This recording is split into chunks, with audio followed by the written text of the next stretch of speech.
Hello everyone, मोहित study IQ centre में आपका स्वागत है। आज हम जो है इन्वायरमेंटल स्टडीज़ ईवीएस से जो है जितने भी एनसीईआरटी बेस्ड जो है क्वेश्चंस उनको आज हम यहाँ थ्योरेटिकली पूरा देखेंगे।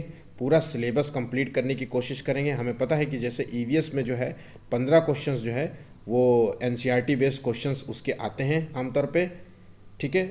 और जो 15 क्वेश्चंस होते हैं वो पेडागॉजी से रिलेटेड होते हैं। तो वो एनसीईआरटी के हम जो 15 क्वेश्चंस हैं इसको आज हम पूरा थ्योरेटिकली देखेंगे, ठीक है। तो आज जो है इस थ्योरी से आपका पूरा क्लियर हो जाएगा। इसके बाद आपको जो है किसी भी तरीके के कोई भी क्वेश्चंस जो हैं आपके एनसीईआरटी के जो 15 क्वेश्चंस होते हैं वो गलत नहीं होंगे, ठीक है।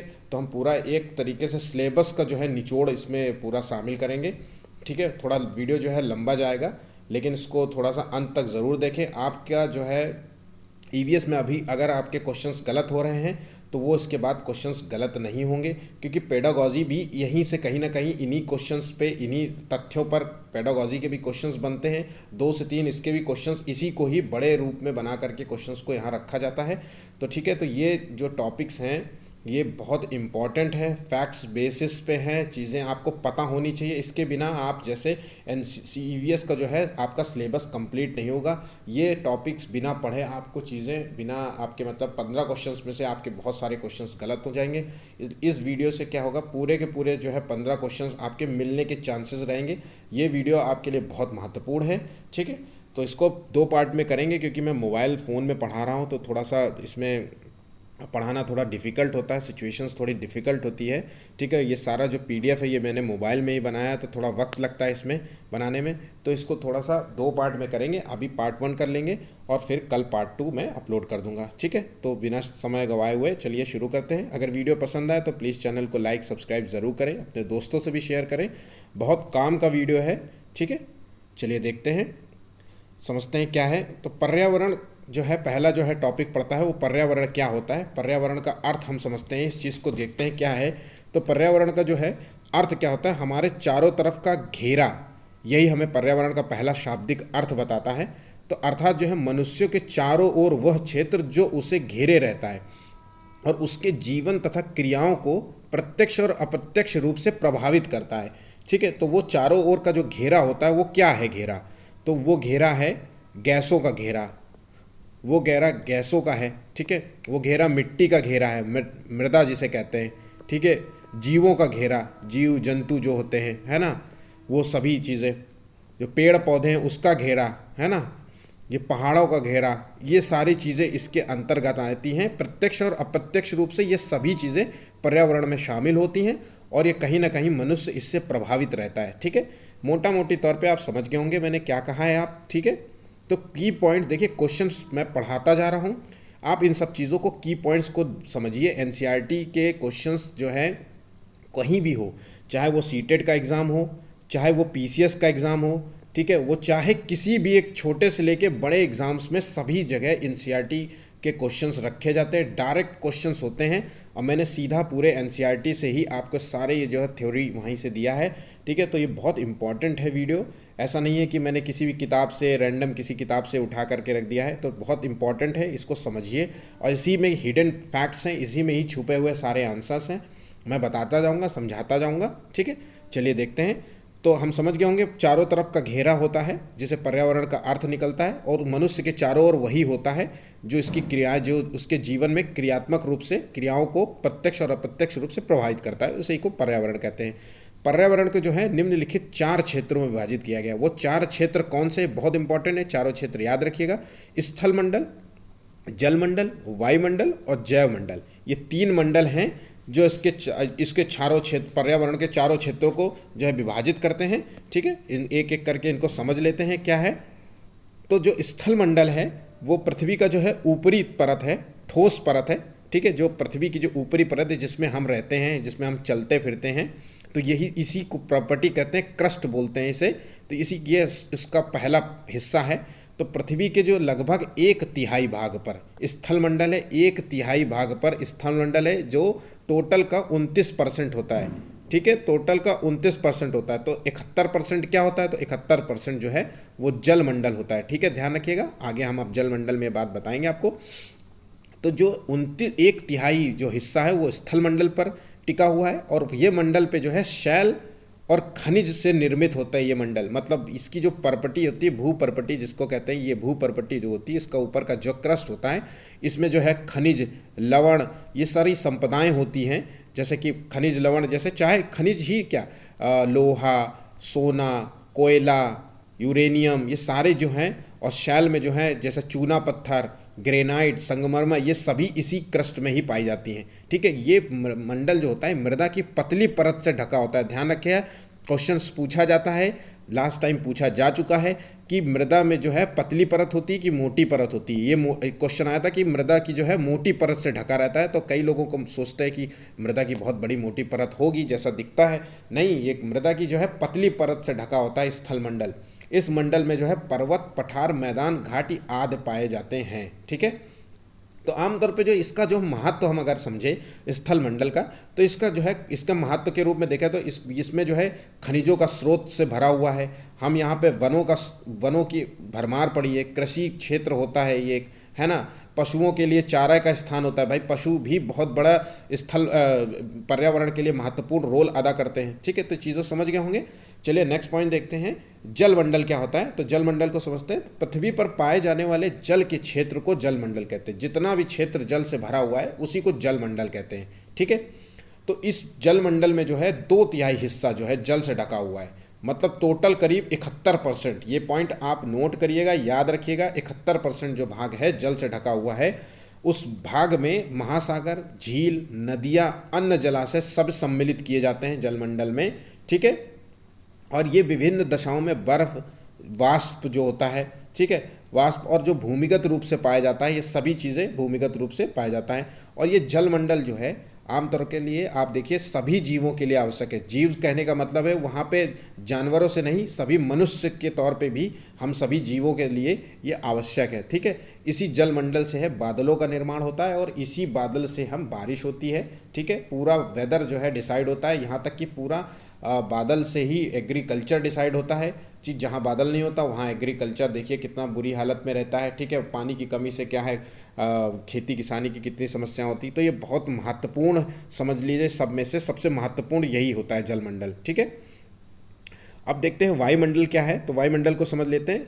तो हमारे जो है पृथ्वी के चारों ओर मौजूद वायु के एक आवरण को जो है वायुमंडल कहते हैं। वायु का जो आवरण है उसी को वायुमंडल कहते हैं। तो इसमें जो है वायुमंडल में कई प्रकार की गैसेज होती हैं, जैसे नाइट्रोजन, ऑक्सीजन, कार्बन डाइऑक्साइड, ये सब मिल करके जो है एक वायुमंडल हमारे आसपास का बनाती है। तो नाइट्रोजन की जो मात्रा है वो 78% हमारे वायुमंडल में पाई जाती है। वहीं पे जो 21% जो है ऑक्सीजन पाई जाती है, और वहीं CO2 जो है 0.03% पाई जाती है। ठीक है, तो ध्यान रखिएगा, ये इसका रेशियो है, इसका परसेंटेज है। इस मंडल में जो है वायु का है वायुमंडल, तो धूल के कण, जलवाष्प भी मिलते हैं। ठीक है, अच्छा, वायुमंडल से रिलेटेड एक फैक्ट आता है, जैसे एरोसॉइल किसे कहते हैं, एरोसॉइल, एरोसॉइल किसे कहते हैं। ठीक है, तो एरोसॉइल क्या होता है, जो वायु में जो छोटे बड़े कण होते हैं उसी को एरोसॉइल कहते हैं। वायु में, हवा में तैरते हुए जो छोटे से बड़े कण होते हैं जो मतलब नॉर्मली गिरते नहीं हैं, उसी को एरोसॉइल कहते हैं। ये भी कई बार क्वेश्चंस आ जाता है। ठीक है, जयमंडल के बारे में समझ लेते हैं। तो जयमंडल क्या होता है, ये पृथ्वी का वो संकीर्ण क्षेत्र है जहाँ स्थल, जल और वायु तीनों मिलकर के जीवन को संभव बनाते हैं। ठीक है, यहाँ तीनों को मिलकर के जीवन को संभव बनाते हैं। जंतु एवं पादप मिलकर इस मंडल का निर्माण करते हैं। मतलब जीव जंतु और जो है पेड़ पौधे इस मंडल का निर्माण करते हैं। ठीक है, ये जीवन के लिए अनुकूल परिस्थितियाँ प्रदान करता है। यही जैवमंडल की महत्वपूर्ण विशेषता है, ध्यान रखिएगा। ठीक है, अब देखते हैं, जब हमने पर्यावरण के बारे में समझ लिया है, पर्यावरण से रिलेटेड हमने 4 फैक्ट्स को देख लिया है, तो पर्यावरण जो है पारिस्थितिकी तंत्र क्या होता है, या जिसे कहते हैं परितंत्र, ये इसको समझ लेते हैं। तो ये पारिस्थितिकी तंत्र वो तंत्र है जिसमें समस्त जीवधारी आपस में एक दूसरे के साथ तथा पर्यावरण के उन भौतिक रासायनिक कारकों के साथ जो है परस्पर क्रिया करते हैं जिसमें वे रहते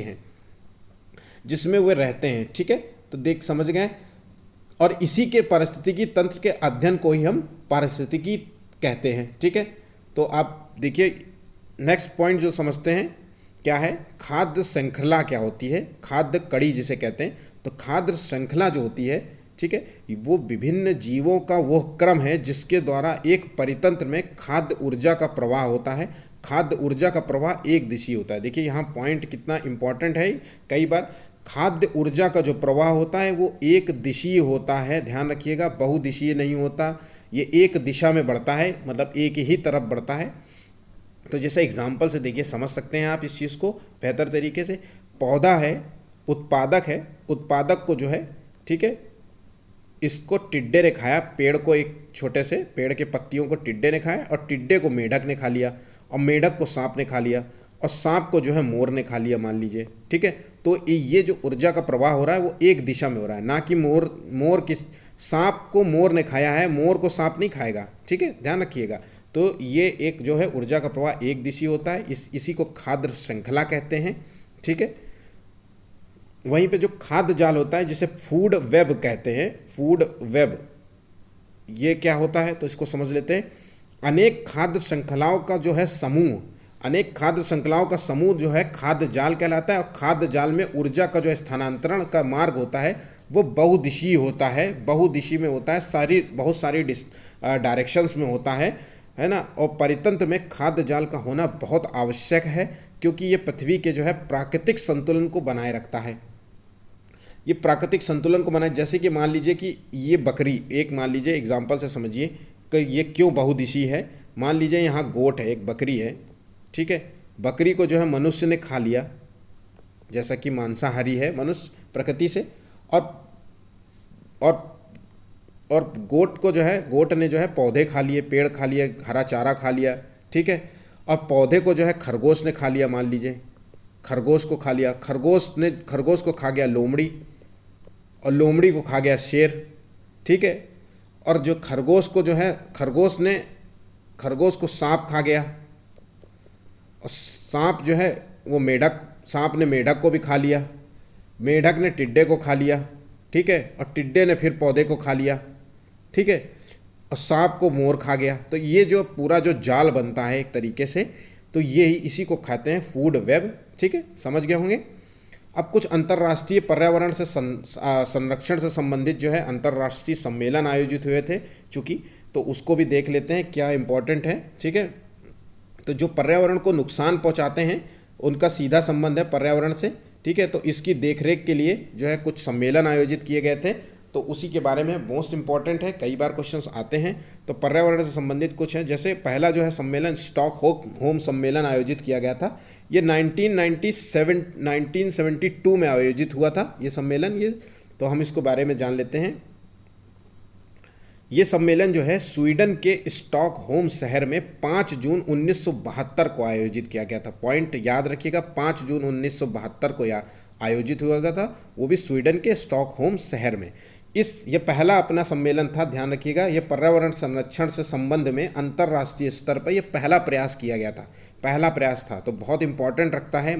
इस सम्मेलन का उद्देश्य था अंतर्राष्ट्रीय स्तर पर संरक्षण प्रदान करना और सुधार करना, ठीक है, तो ध्यान रखिएगा, ठीक। और इसी 5 जून को जो है हम पर्यावरण दिवस मनाते हैं, हर साल पर्यावरण दिवस मनाते हैं। अब नेक्स्ट जो सम्मेलन हुआ वो पृथ्वी सम्मेलन 1992 में आयोजित किया गया, ठीक है। ये ब्राज़ील की राजधानी जो है रियो डी जेनेरियो में आयोजित किया गया था 1992 में। इतना पॉइंट आप याद रखिएगा, अक्सर पूछा जाता है पृथ्वी सम्मेलन का आयोजन कहाँ हुआ था, या पृथ्वी सम्मेलन जो है किस जो है सन में आयोजित हुआ था, ध्यान रखिएगा। इसमें जो है एजेंडा 21 कार्यक्रम भी चलाया गया था, ठीक है। कुछ दस्तावेज थे उनको जारी किया गया था, उन दस्तावेजों का नाम था एजेंडा 21। एक तरीके से उसमें एजेंडा थे 21 जो है रूल्स फॉलो करने थे, ताकि पर्यावरण को फ़ायदा पहुंचाया जाए, पर्यावरण को नुकसान से रोकने के लिए जो है कुछ नियम बनाए गए थे, उसी को ही एजेंडा 21 कहा गया था। अब चूँकि पर्यावरण संरक्षण अधिनियम क्या है, तो देखिए जब ये सारे दोनों कानून बन गए थे, है ना, जब ये स्टॉकहोम सम्मेलन आयोजित हुआ, फिर पृथ्वी सम्मेलन आयोजित हुआ, तो भारत में भी पर्यावरण संरक्षण से रिलेटेड कुछ काम शुरू हो गए थे, क्योंकि हमें एक तरीके से यूएन का कार्यक्रम था, संयुक्त राष्ट्र का दिया हुआ ये सारे चीज़ें थे, एजेंडा चल रहे थे। तो हमने जो है पर्यावरण संरक्षण से रिलेटेड 1986 में पहला कानून बनाया, जिसे पर्यावरण संरक्षण अधिनियम 1986 के नाम से जानते हैं।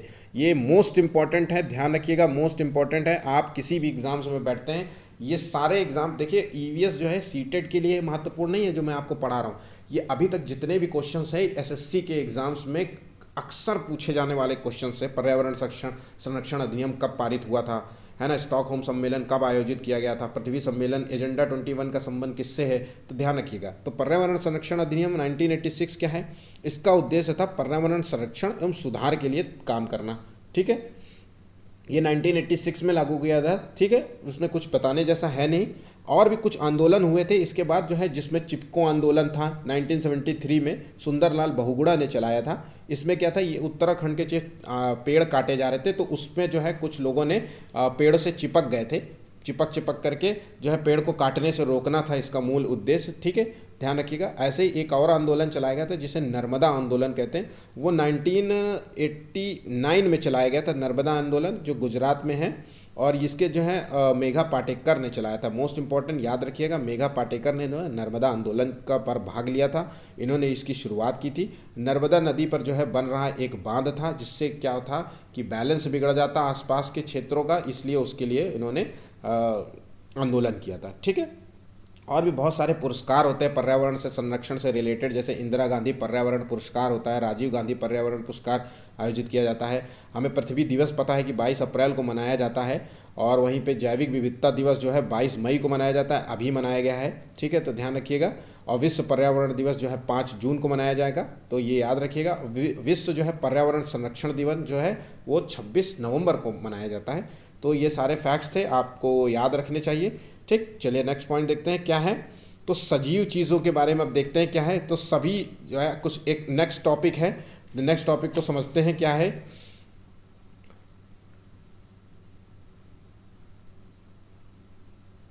देखिए, हम जो है सजीव ये चीज़ है क्या, सजीव और निर्जीव क्या चीज़ होती है, इसको समझ लेते हैं पहले चीज़। तो हमारे आसपास जो बहुत सी वस्तुएं होती हैं, जैसे जानवर और वृक्ष होते हैं, और कीड़े मकोड़े होते हैं, पक्षी होते हैं, ये सभी चीज़ों को देखते हैं तो हम सारी चीज़ें, बहुत सारी वस्तुओं को हम ये सोचते हैं कि इसमें से क्या सजीव है और इसमें से क्या निर्जीव है ना। तो बहुत सारी चीज़ जो सभी सजीव वस्तुओं जो भोजन, जिनको भोजन की आवश्यकताएं होती हैं, वो सभी सजीव में आती हैं, बाकी सभी निर्जीव की श्रेणी में आते हैं, ठीक है, ध्यान रखिएगा, ठीक। भोजन की आवश्यकताएं, जैविक प्रक्रियाओं की आवश्यकता होती है, ठीक है। शरीर की वृद्धि, शरीर के अंदर होने वाली जैविक प्रक्रियाओं के जो है लिए आवश्यक होती है, ठीक। तो पौधे जो है प्रकाश संश्लेषण द्वारा जो है स्वयं भोजन बनाते हैं, परंतु जंतु और प्राणी ऐसा नहीं करते हैं, और अपना भोजन वह प्रत्यक्ष और अप्रत्यक्ष रूप से पौधों पर आश्रित रहते हैं, पौधों से प्राप्त करते हैं। कुछ जंतु जो है दूसरे जंतुओं को खाते हैं, जबकि कुछ जो है जंतु पौधे और जंतु दोनों को खाते हैं। जैसा कि मैंने उत्पादक उपभोक्ता के बारे में बताया कि देखिए, प्रकाश संश्लेषण की क्रिया जो है सूर्य के प्रकाश की उपस्थिति में होती है, ठीक है। सूर्य के प्रकाश से जो है पौधे अपना भोजन का निर्माण करते हैं, प्रकाश संश्लेषण की क्रिया के द्वारा भोजन का निर्माण करते हैं। तो ये पॉइंट आप याद रखिएगा। दूसरी चीज़ें, कुछ जो है प्राणी जो है भोजन अपना प्रत्यक्ष और अप्रत्यक्ष रूप से बनाते हैं, जो दूसरे जंतुओं को खाते हैं, दूसरे जंतुओं को खा लेते हैं, जैसे शेर ने क्या है, हिरन को खा लिया। और कुछ जो जानवर होते हैं जो पौधे और जंतुओं दोनों को खाते हैं, ठीक है। तो ये एग्जाम्पल समझ गए। अब चलिए देखते हैं, तो ये श्वसन कैसे करते हैं, सांस लेने में इनकी क्या है भूमिका, कौन से जानवर किससे सांस लेते हैं, मोस्ट इंपॉर्टेंट है। कई बार आपने क्वेश्चंस इसके देखे होंगे, आपने सीटेड अगर पेपर सॉल्व किया है तो देखते हैं। चलिए, शेर, गाय, सांप और छिपकली, इसमें ध्यान रखिएगा, सांप और छिपकली भी फेफड़े से ही सांस लेते हैं। कई बार बच्चे कंफ्यूज हो जाते हैं। शेर, गाय, सांप, छिपकली और पक्षी ये सभी फेफड़े से सांस लेते हैं। मनुष्य भी, ध्यान रखिएगा, भूल मत जाइएगा हम लोगों को, ठीक है, मनुष्य भी फेफड़े से ही सांस लेते हैं। मनुष्य के साथ साथ एक जो व्हेल मछली आपने सुना होगा, व्हेल मछली जो होती है वो भी फेफड़े से सांस लेती है, फेफड़े को फुफ्फुस भी कहते हैं, ठीक है।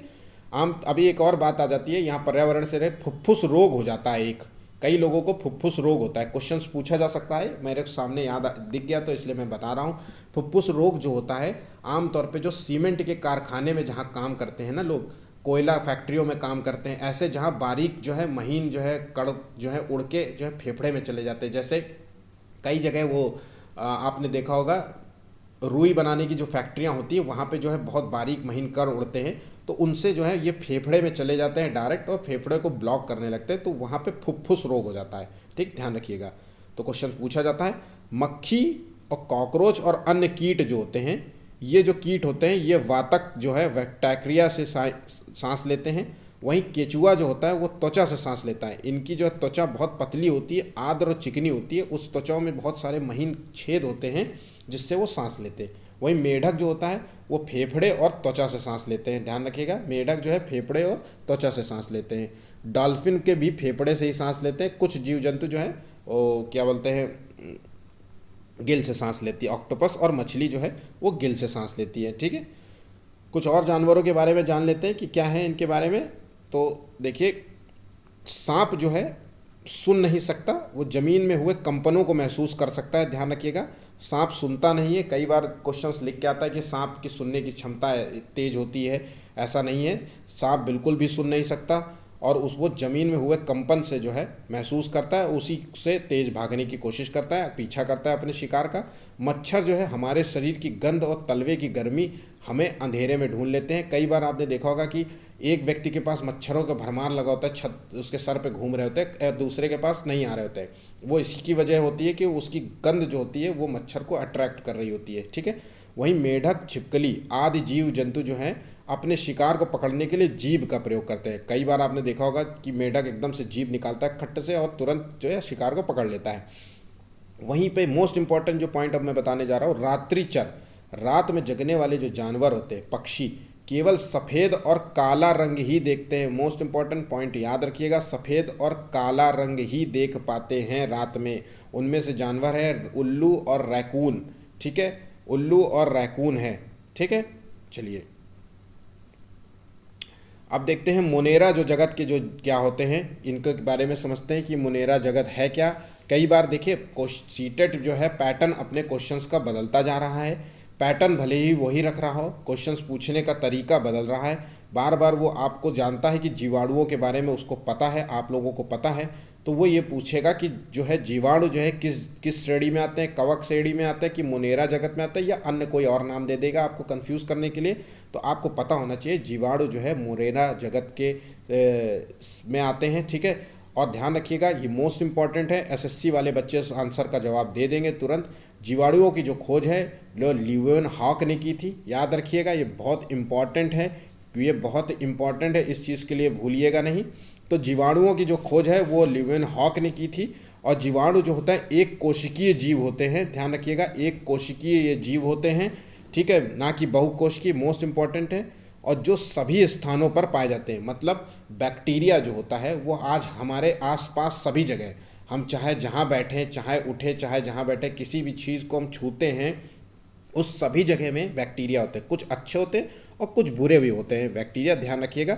अच्छे बैक्टीरिया के फ़ायदे भी हैं, इससे कई औषधियाँ भी बनती हैं, ध्यान रखिएगा, इससे कई औषधियाँ बनती हैं, औषधीय गुण से जमी होती है।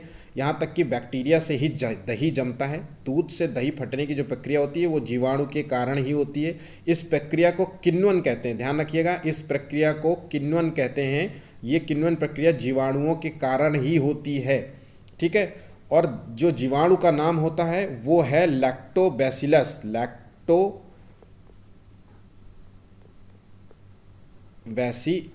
नाम का जो है जीवाणु जो है वो दूध को फाड़ करके दही बना देता है, ध्यान रखिएगा। ठीक है, और जीवाणुओं के कारण ही पनीर भी बनता है। ठीक, और जीवाणुओं के कारण ही जो हम सिरका खाते हैं वो भी बनता है। तो ये याद रखिएगा, क्वेश्चन सीटेट के ये कुछ फेवरेट्स क्वेश्चंस में हैं, तो ये पूछे जाते हैं। ठीक है, चलिए नेक्स्ट पॉइंट देखते हैं। कवक जगत के बारे में देखते हैं क्या है। तो कवक जो है एक बहुकोशिकीय होते हैं, एक बहुकोशिकीय होते हैं, ये बहुकोशिकीय होते हैं। इनमें मुख्य रूप से जो है गर्म और जो है नमी वाले क्षेत्रों में, नमी जहाँ नमी होती है वहाँ पाए जाते हैं। अक्सर हमने देखा होगा बरसात के मौसम में जब हम कोई कपड़े वपड़े धोते हैं और उसको धूप नहीं मिलती है तो उसमें कवक जम जाते हैं, आप देखिए कवक लग जाते हैं, है ना। तो वो वही चीज़ है, उसके लिए जो है गर्म और नम जो है क्षेत्र पाए जाते हैं, तो इससे वो हो जाते हैं।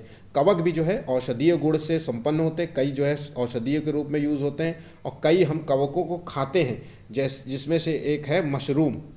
बहुत लोगों को मशरूम की सब्ज़ी पसंद होगी। मशरूम जो है वो एक कवक है और इसको हम खाने में प्रयोग करते हैं।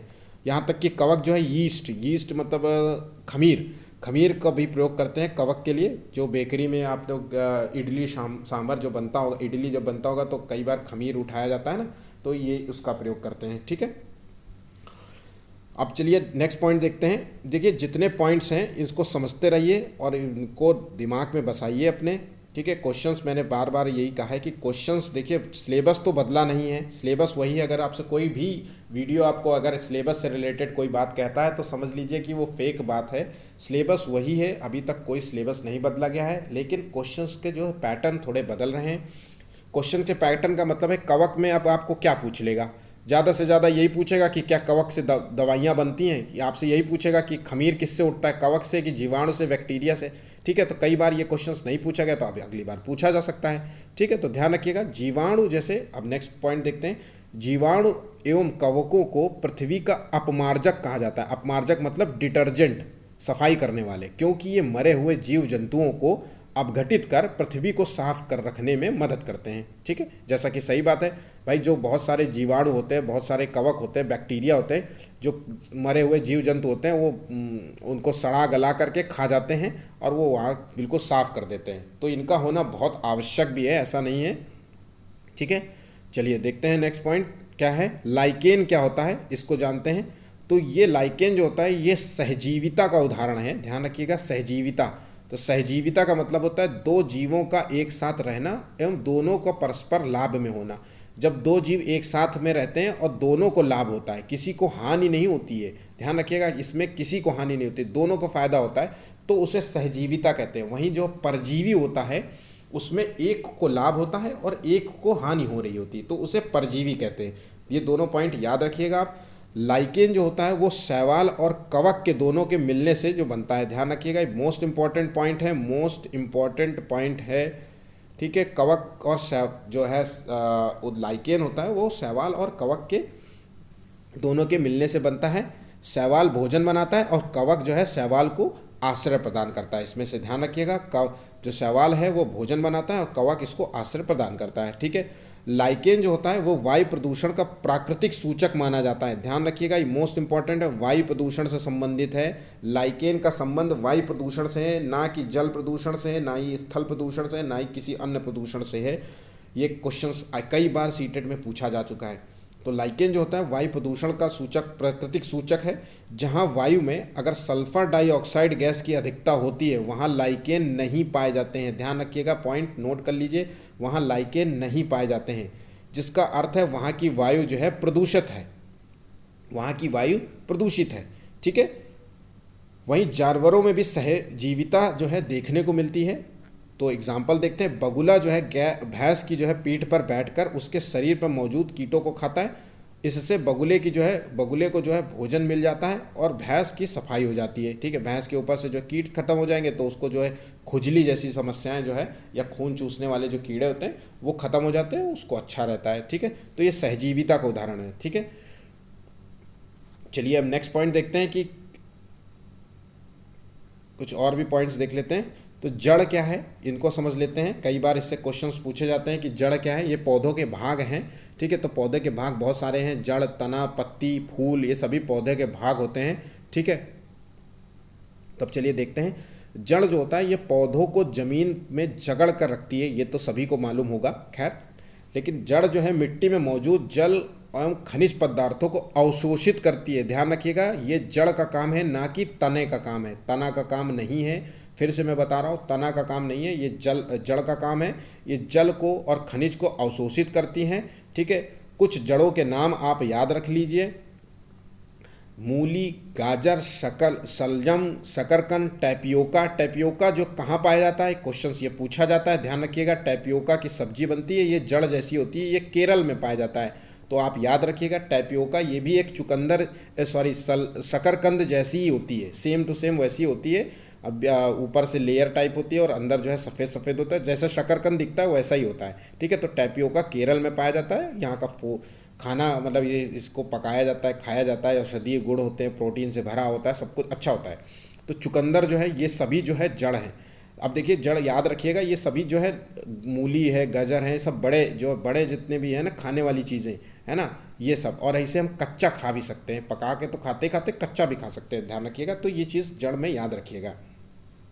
वहीं पे जो तना होता है, तना वो पौधे का वो भाग होता है जो जड़ द्वारा अवशोषित, देखिए जड़ द्वारा अवशोषित जल एवं खनिज पदार्थों को पत्तियों और पौधों के अन्य भागों तक पहुंचाता है।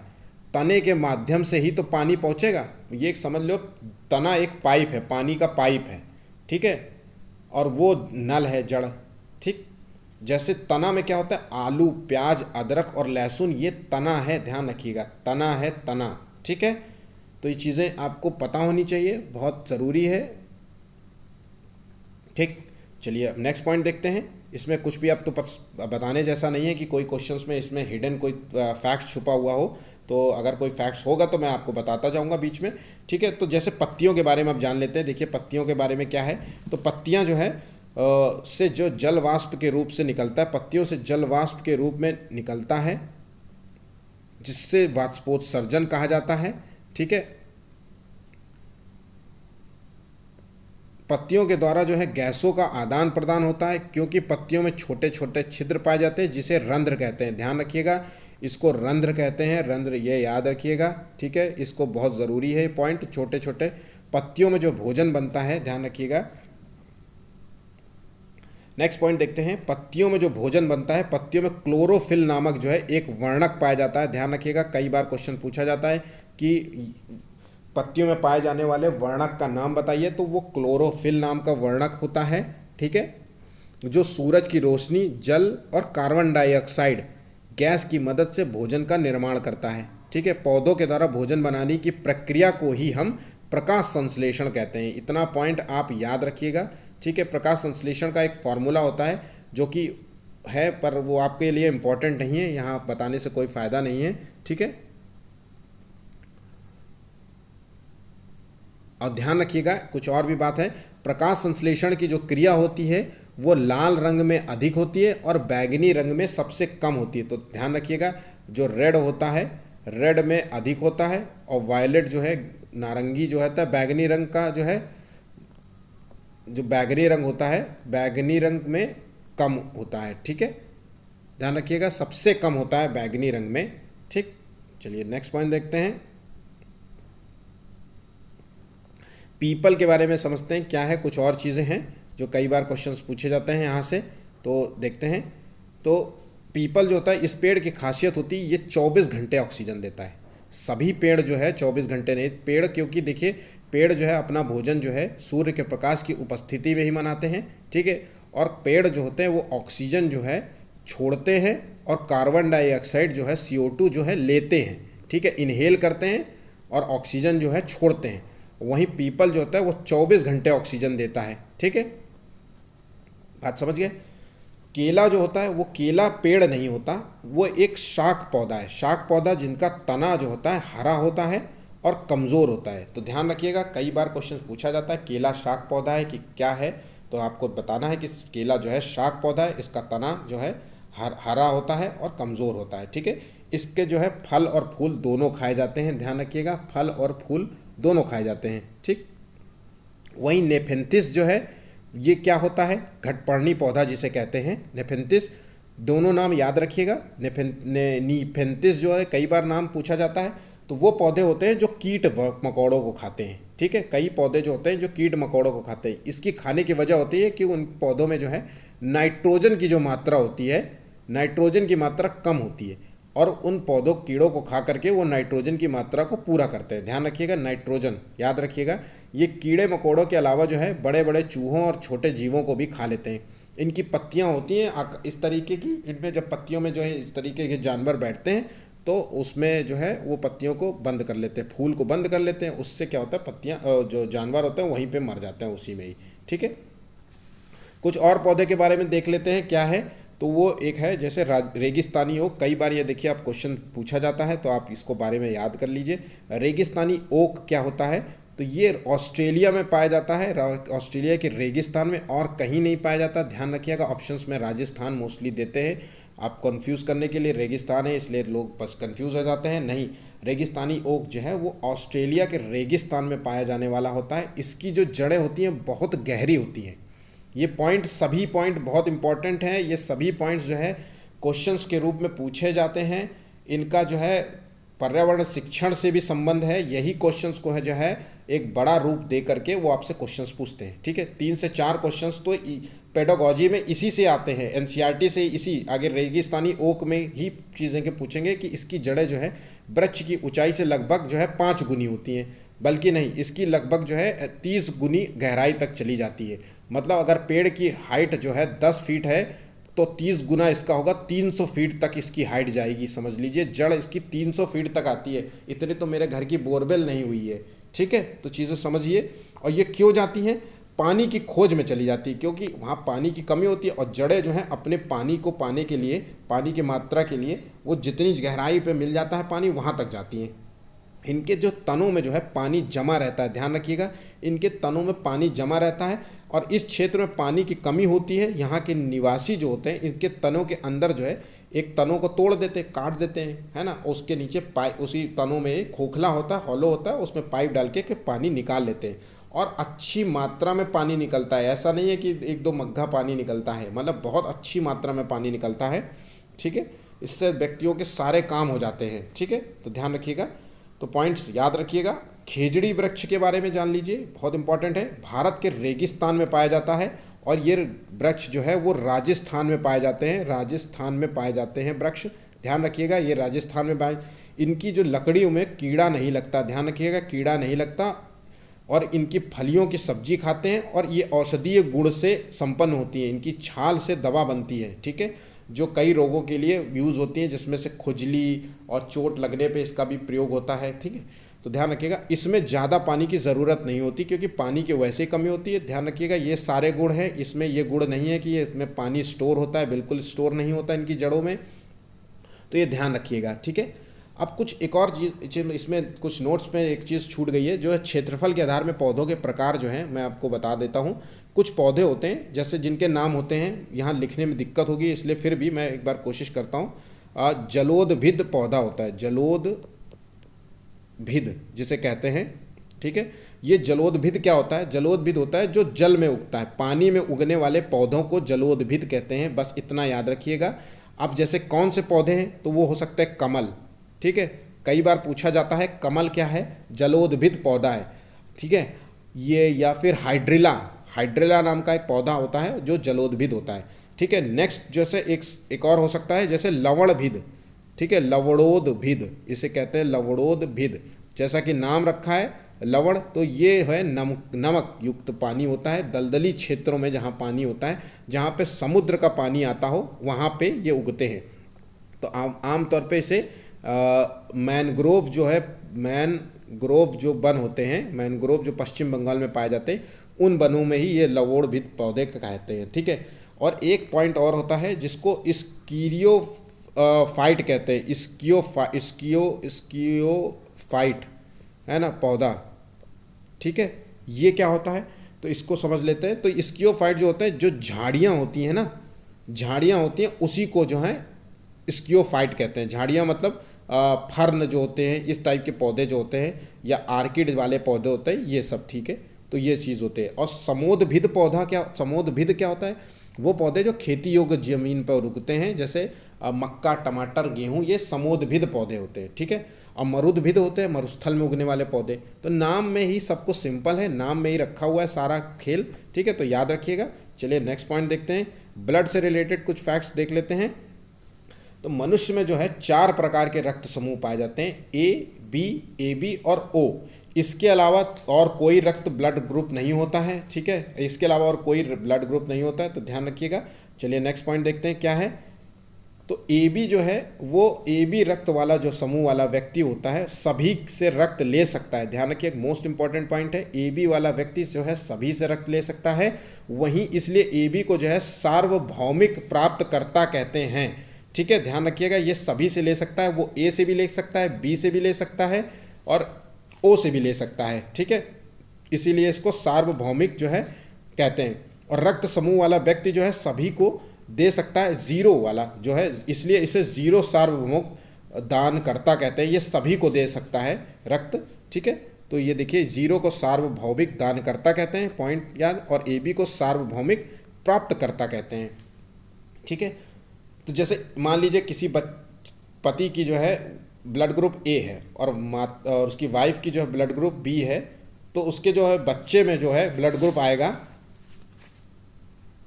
उसके जो बच्चे में जो ब्लड ग्रुप आएगा वो ए आएगा, ध्यान रखिएगा, बी आएगा और ए बी आएगा, ठीक है, और ओ आएगा। ये 4 ग्रुप में से कोई एक बच्चा हो सकता है, ठीक है।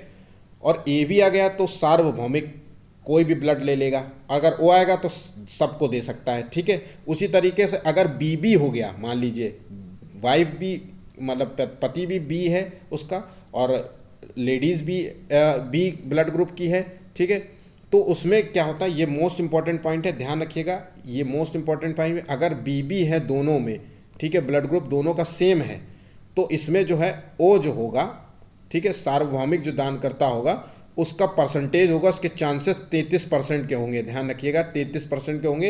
ये कई बार क्वेश्चंस पूछा जाता है, एसएससी में तो पूछा जा चुका है, ठीक है, तो यहाँ पे भी पूछ सकते हैं, कोई बहुत बड़ी बात नहीं है।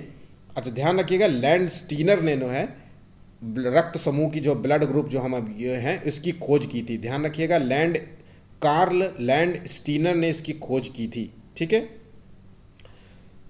चलिए नेक्स्ट चीज़ें देखते हैं क्या है, ठीक है, बाकी इसको समझ गए होंगे। आनुवांशिकता की खोज आपको पता ही होगा, ग्रेग जो है जॉन मेंडल ने किया था, जिसे आनुवांशिकता का जनक भी कहते हैं। इन्होंने मटर के पौधे पर प्रयोग किया था, ठीक है, तो ये पॉइंट भी आप याद रखिएगा, ठीक है। ये ज़्यादातर पॉइंट्स आपको पता होगा, मुझे पता है, लेकिन फिर भी मैं बता रहा हूँ। दूध के दांत जो होते हैं, बच्चों में जो दूध के दांत होते हैं, इनकी संख्या होती है 20। यहाँ मोस्ट इंपॉर्टेंट फैक्ट्स यही है कि इसके दूध के बच्चों के जो है दांत होते हैं उनकी संख्या 20 होती है, और ये 8 साल तक ये टूट जाते हैं, ठीक है। 8 साल के बाद जो होते हैं वो स्थायी दांत कहलाते हैं, ध्यान रखिएगा। 8 साल के बाद जो निकलने वाले दांत होते हैं वो स्थायी होते हैं, इनकी संख्या होती है 32। हमारे जो है जो दांत लगे हैं ना वो 32 है, ठीक है। इसके बाद ध्यान रखिएगा ये 32 है। अब कुछ और जो है फैक्ट्स देख लेते हैं, चीज़ें कुछ, देखिए जानवरों के बारे में अक्सर क्वेश्चंस पूछा जाता है, हाथी के बारे में, गेंडे के बारे में क्वेश्चंस आते हैं। आप अगर क्वेश्चंस को देखिए तो इनको क्वेश्चंस बिल्कुल पॉइंट टू द पॉइंट आते हैं, इससे अलावा कुछ, क्योंकि एनसीईआरटी में यही लाइन लिखी हुई है। और ये पेपर बनाते वक्त एनसीईआरटी का पूरी अगर आप चाहें तो 6 से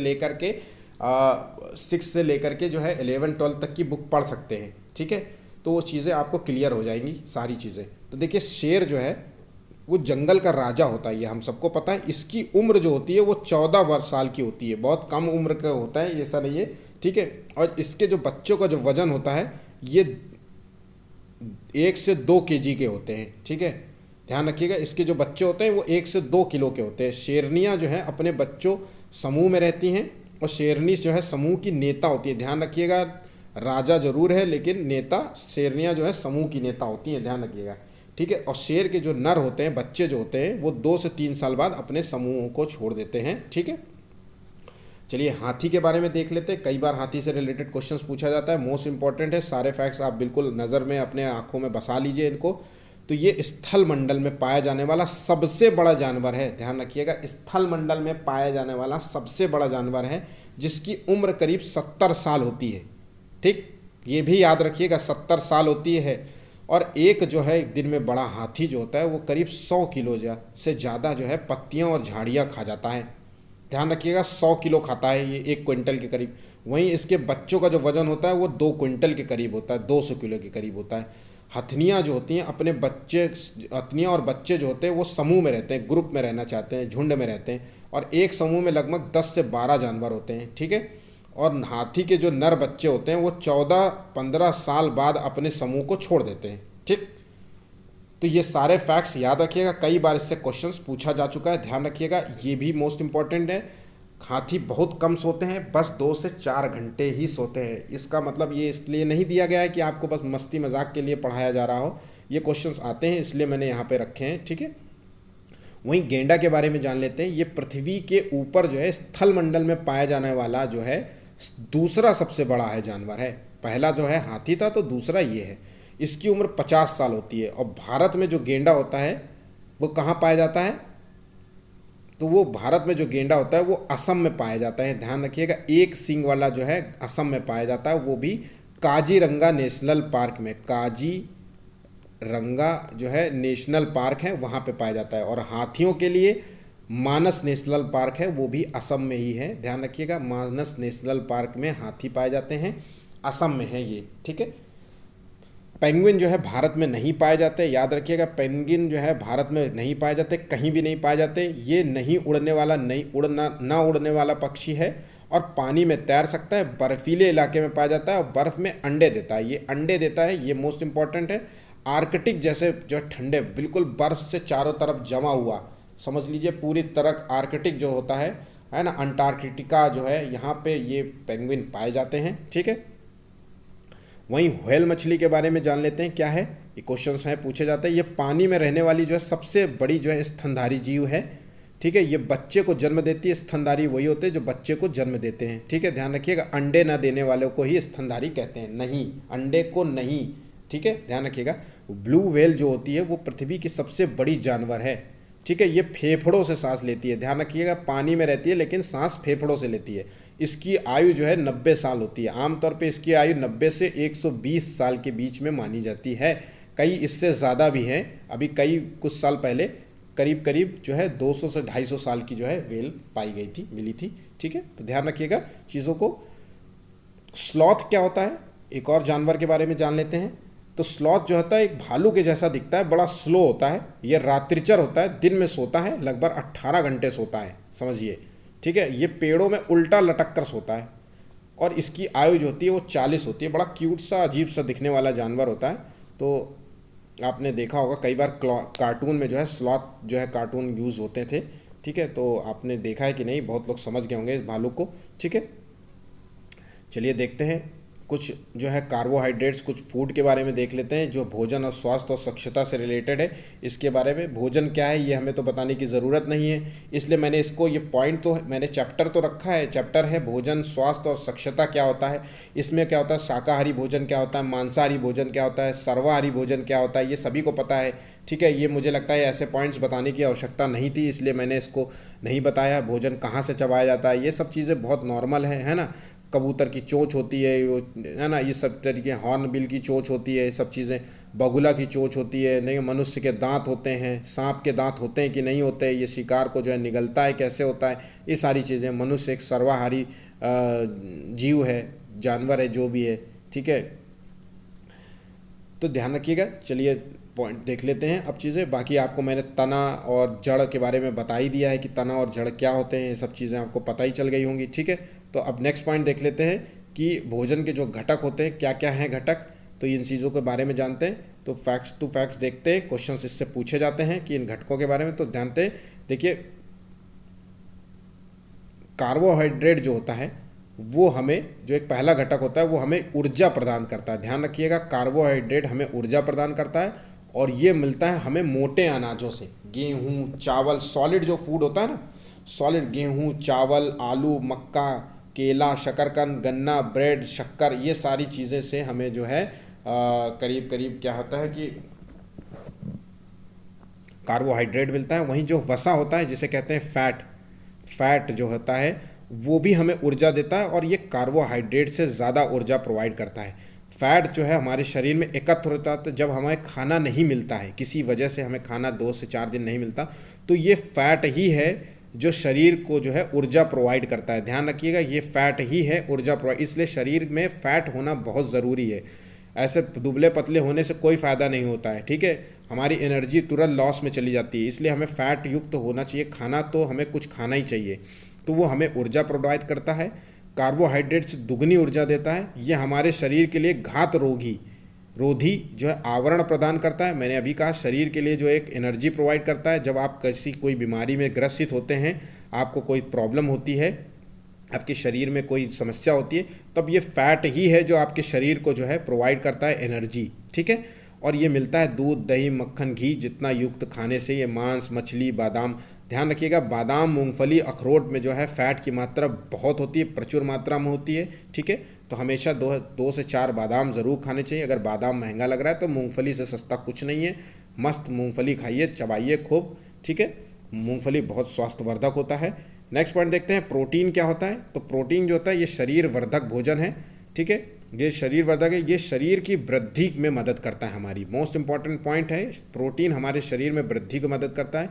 ये कोशिकाओं के पुनः निर्माण में हमें मदद करता है। कोशिकाओं के पुनः निर्माण मतलब जब हम एक्सरसाइज करते हैं तो हमारी मसल्स टूटती हैं, ब्रेक होती हैं। कोशिकाएं जब टूटती हैं तो उनको फिर टूटने के बाद फिर वो जुड़ती हैं। जब हम खाना खाते हैं, न्यूट्रिशनल फूड खाते हैं तो पुनः जुड़ जाती हैं।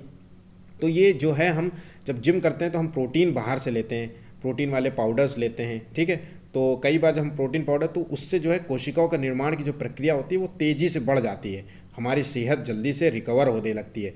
ये प्रोटीन जो युक्त जो चीज़ें होती हैं वो सोयाबीन में अधिक मात्रा में पाई जाती हैं, इसलिए इसको कहते हैं सोयाबीन अधिक खाना चाहिए।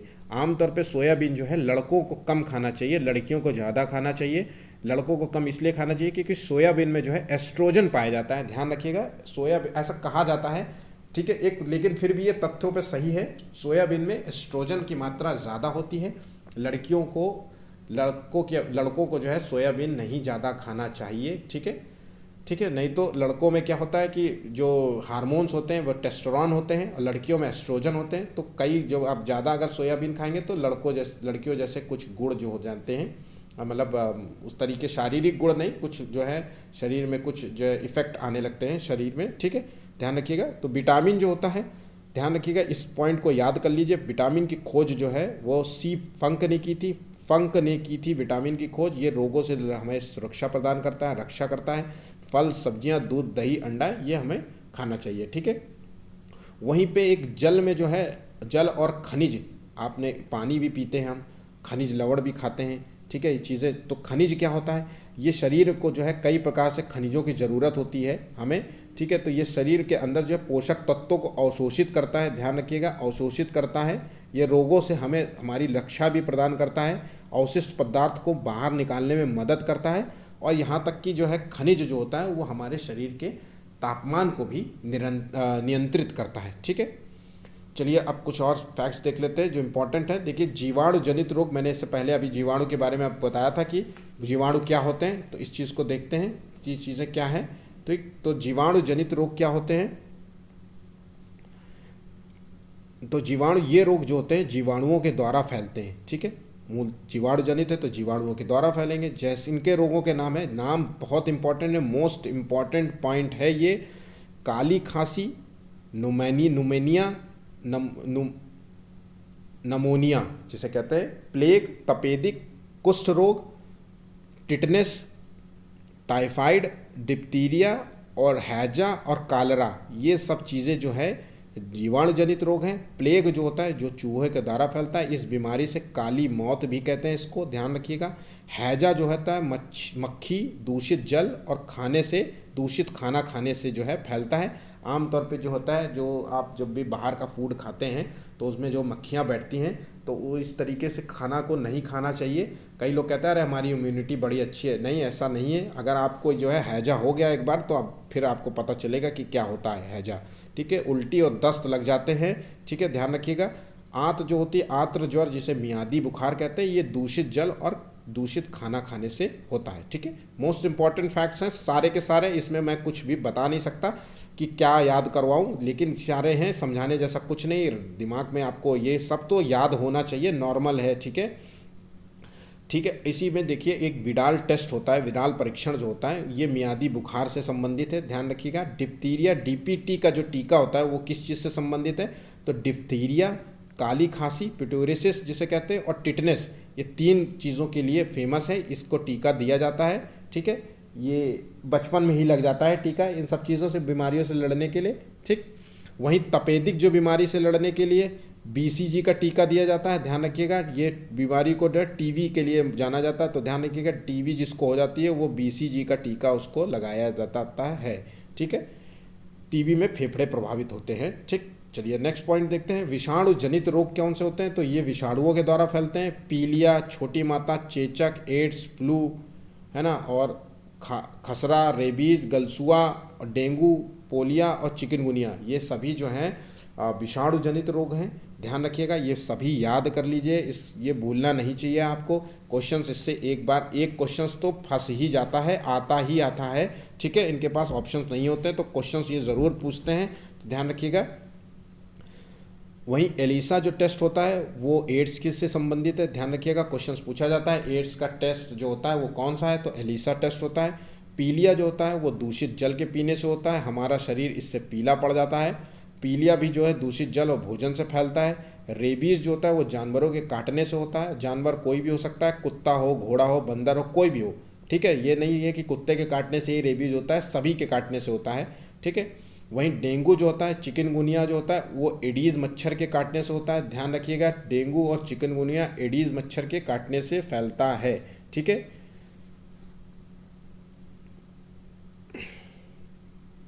नेक्स्ट पॉइंट देखिए, अब देखिए नेक्स्ट टॉपिक जो है वो कृषि और मृदा से संबंधित है, इस चीज़ को देख लेते हैं, ठीक। अच्छा, मैंने इसमें विटामिन के बारे में नहीं बताया है, तो कुछ मोटा मोटी तौर पे आप समझ सकते हैं कि विटामिन जो ए होता है और वो विटामिन ए से रतौंधी नामक बीमारी हो जाती है, विटामिन बी1 से बेरी नामक बीमारी हो जाती है, ध्यान रखिएगा, और विटामिन सी से जो है स्कर्वी नामक रोग हो जाता है, ठीक है। विटामिन सी के जो स्रोत होते हैं, खट्टा फल खाना चाहिए। वहीं विटामिन डी होता है शरीर के लिए जो हड्डियों को मजबूत करने के लिए होता है, ठीक है। अगर इसकी कमी हो जाती है तो रिकेट्स नाम रोग हो जाता है, पर बड़ों बच्चों में जो है रिकेट्स हो जाता है, ठीक है, ध्यान रखिएगा, बच्चों में रिकेट्स होता है, ठीक है। इसको लेने के लिए ये तरीका यही है कि सूरज की रोशनी ली जाती है, ठीक है, मछली खाई जाती है, और आजकल जो है विटामिन डी के इंजेक्शन भी लगते हैं हर 6 महीने में, जहाँ जो धूप की कमी होती है, ऐसे फ्लैट्स में, दिल्ली जैसे एरिया में जहाँ फ्लैट जो है बहुत छोटे छोटे होते हैं, वहाँ धूप नहीं मिलती है, गलियाँ बहुत छोटी होती है, आमतौर पे विटामिन के जो है इंजेक्शन दिए जाते हैं, ठीक है। बाकी चीज़ें ठीक है, बाकी विटामिन जो है के उसमें रक्त के थक्का बनाने में सहायक मदद करता है, अगर विटामिन के की कमी है तो रक्त का थक्का नहीं बनता है शरीर में, ठीक है। बाकी जो है लौह की कमी हो जाती है, अगर लोहे की कमी है, लौह युक्त की कमी है तो एनीमिया नामक रोग हो जाता है। आयोडीन की कमी है तो घेंघा नामक रोग हो जाता है, ठीक है। कैल्शियम की कमी से हड्डियाँ कमज़ोर हो जाती हैं। फास्फोरस की कमी से ध्यान रखिएगा, दांतों में जो है मसूड़ों में से खून निकलने लगता है, ध्यान रखिएगा, ठीक है। कुछ फैक्ट्स थे जो मैंने आपको बता दिए हैं। अब खेती किसानी की कृषि और मृदा से संबंधित कुछ चीज़ों को देखते हैं, तो क्या है इस चीज़ के बारे में। तो कृषि क्या होता है, ध्यान रखिए, कृषि क्या है। तो कृषि जब मनुष्य अपनी आवश्यकताओं को पूरा करने के लिए फसल उगाता है, ध्यान रखिएगा, फसल जो उगाई जाती है उसी का संबंध कृषि से है। उस फसल में जो है सब्जियां उगती हैं या गेहूं, चावल, धान उगते हैं, ये सभी जो है, और फसल में चारा भी आता है, ध्यान रखिएगा, फसल में चारा भी आता है पशुओं के लिए। कृषि की बात हो रही है तो पशु महत्वपूर्ण हो जाते हैं। तो अब इसके लिए जो मृदा, और ये कहाँ पे उगते हैं, ये उसी मृदा में उगाए जाते हैं, ठीक है। उस मृदा के लिए जो ज़रूरत होती है उर्वरक की, तो अब जानते हैं कृषि में जो कई उर्वरकों का इस्तेमाल होता है, जिसमें नाइट्रोजन, फास्फोरस और पोटेशियम, जिसे बोलते हैं NPK, ठीक है, ध्यान रखिएगा, NPK ये मिट्टी की उर्वरक शक्ति को बढ़ा देता है। हद से ज़्यादा प्रयोग करने से मिट्टी की उर्वरा शक्ति कमज़ोर भी होती है, जैसा कि पंजाब में हुआ है। जब हरित क्रांति आई थी तो NP और K का प्रयोग खूब होने लग गया था, धीरे धीरे वहाँ की मिट्टी कमज़ोर हो गई थी। इसलिए अब जो है जैविक खाद का प्रयोग करने का सुझाव दिया जाता है। अपनी खेती में जो है गोबर की पास जो है डालिए, खाद डालिए, और भी अन्य जो है अवशिष्ट पदार्थ होते हैं उनको डालिए, ठीक है। और हमारे देश में जो है एक जो है जैविक जो है राज्य है वो है सिक्किम, पहला देश का जैविक राज्य है, ध्यान रखिएगा, पहला सिक्किम है देश का जैविक राज्य। ध्यान रखिएगा, दाल वाले जो पौधे होते हैं वो मिट्टी में नाइट्रोजन की मात्रा को बढ़ा देते हैं, ध्यान रखिएगा, दाल वाले पौधे नाइट्रोजन, मिट्टी में जो है नाइट्रोजन की मात्रा को बढ़ा देते हैं। और एक फसल के बाद दूसरी किस्म की फसल लगाने से पोषक तत्वों की पूर्ति होती है। कहने का मतलब है, इसमें कह रहे हैं फसल चक्र का प्रयोग करना, ठीक है। फसल चक्र जो है वो मिट्टी के लिए फ़ायदेमंद होती है, और मिट्टी इससे जो होती है, ज़मीन जो होती है वो बंजर नहीं होती है। मतलब कहने का मतलब है, गेहूँ लगाने के बाद गेहूँ ने क्या किया, मिट्टी से जितने भी अवशोषित करने थे, जल और जितने भी रासायनिक तत्वों को अवशोषित करना था, अगर हम गेहूं के बाद हम दाल उगाते हैं तो वो जो भी मिट्टी में जो खनिज तत्वों की कमी आई थी वो दाल से उसको पुनः मिल जाती है, ठीक है, क्योंकि दाल जो है मिट्टी में उर्वरा शक्ति को बढ़ा देते हैं। ऐसे ही फसल चक्रों का प्रयोग करना चाहिए कि इस फसल के बाद यही फसल का प्रयोग होना चाहिए, ठीक है। चलिए नेक्स्ट पॉइंट देखते हैं क्या है। तो रेशम के जो कीट होते हैं, इस पालन को जो है सेरीकल्चर कहते हैं। मोस्ट इंपॉर्टेंट याद कर लीजिए, रेशम के कीट जो होते हैं वो शहतूत के पेड़ पर पाले जाते हैं, ध्यान रखिएगा। और रेशम जो होता है एक प्रकार का प्रोटीन होता है। ये 3 चीज़ें हैं, याद कर लीजिए, सेरीकल्चर इसे कहते हैं, शहतूत के पेड़ पर पाले जाते हैं और ये जो होता है एक प्रोटीन होता है, ध्यान रखिएगा, ठीक है। वहीं मधुमक्खी पालन को जो है एपीकल्चर कहते हैं और मत्स्य पालन को जो है पिसीकल्चर कहते हैं और वहीं केचुआ पालन को वर्मी कल्चर कहते हैं और मुर्गियों के जो पालन होता है उसे कुक्कुट पालन कहते हैं, ठीक है। तो ये सारे चीज़ों को जो है आप याद कर लीजिए, ठीक है, ये भूलना नहीं चाहिए आपको, बिल्कुल क्वेश्चंस ये पूछे जाते हैं। नेक्स्ट पॉइंट, तो देखिए आज का जो है चैप्टर यहीं पे समाप्त होता है। ये पार्ट 1 है। मैंने कम से कम आपका जो है 7 जो है करीब सिलेबस के मुताबिक जो है 50% जो है आपका सिलेबस कंप्लीट कर दिया है और कल ये पार्ट 1 वीडियो है, ठीक है, ये पार्ट 1 वीडियो है। कल मैं पार्ट 2 वीडियो डाल दूंगा कल और आपका जो है एनसीईआरटी बेस्ड जो है ईवीएस के सारे फैक्ट्स क्लियर हो जाएंगे और मैं उसके बाद जो है जो पर्यावरण शिक्षण से रिलेटेड जितने भी पेडागॉजी से थ्योरी हो सकती हैं उनका भी वीडियो मैं बना दूंगा। उससे रिलेटेड जितने भी संभावित क्वेश्चंस हो सकते हैं वो भी मैं आपको दे दूंगा। मैंने इससे पहले जो है एनसीईआरटी बेस्ड जो है क्वेश्चंस जो हैं आपको करीब 2 वीडियो मैंने एनसीईआरटी क्वेश्चंस दिए हैं, आप वो जा कर के वीडियो में देख सकते हैं। ईवीएस में एनसीईआरटी के जो है ईवीएस का NCERT based question 1 liner based question आपको उसके नाम से वीडियो मिल जाएगा।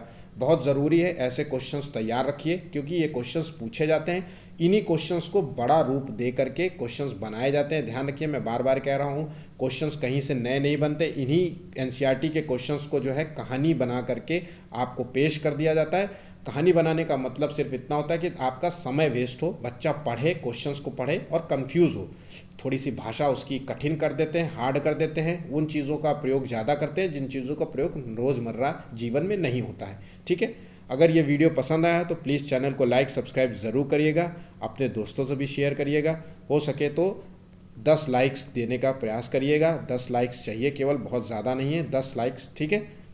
मुझे इससे ये होगा कि मैं सही रास्ते में चल रहा हूँ, मैं आप लोगों को सही वीडियो बना के दे रहा हूँ। ये सभी जो चीज़ें आपको दे रहा हूँ ये मैं फ़ोन में ही बनाया है।